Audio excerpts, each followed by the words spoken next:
Προετοιμάζοντας την εκπομπή, πήγαμε στους παλιούς χώρους γυρισμάτων. Στους Αγίους Αναργύρους υπήρχαν δύο πλατό μεγάλα, τα πλατό των ταινιών της δεύτερης και τρίτης εποχής, πιο εντυπωσιακών και πιο φιλόδοξων. Εσύ έσπασες τα μπουκάλια στο μπάνιο. Εγώ. Τι σου φταίξαν? Μου ανέθεσαν να κάνω την ανάκριση για ένα αεροπλάνο που έπεσε. Και λοιπόν? Σκοτώθηκαν 28 άνθρωποι. Ναι, ποιες? Περισσότερο από όσο φαντάζεσαι.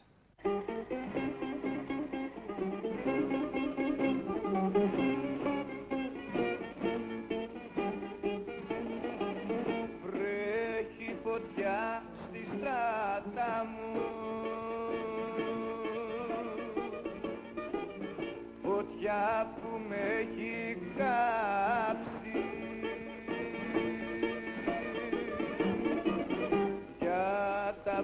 Τι κάνεις αυτό? Τα νιάτα μου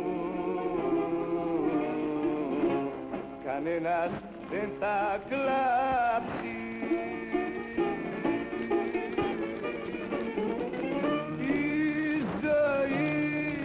Η ζωή εδώ τελειώνει, σβήνει το καντήλι μου.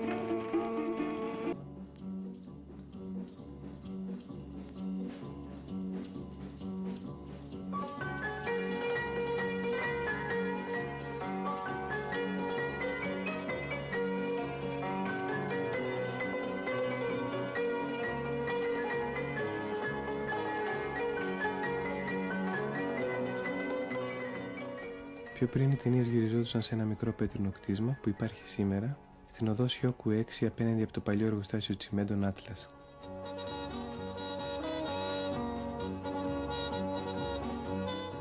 Σήμερα ο χώρος αυτός είναι αποθήκη. Στο ταβάνι φαίνονται οι αυγοθήκες για τη μόνωση του ήχου και τα τσιγκέλια που κρεμούσαν τα φώτα.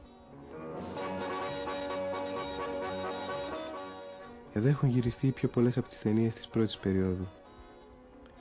Είναι οι ταινίες και οι ηθοποιοί που μ' αρέσουν.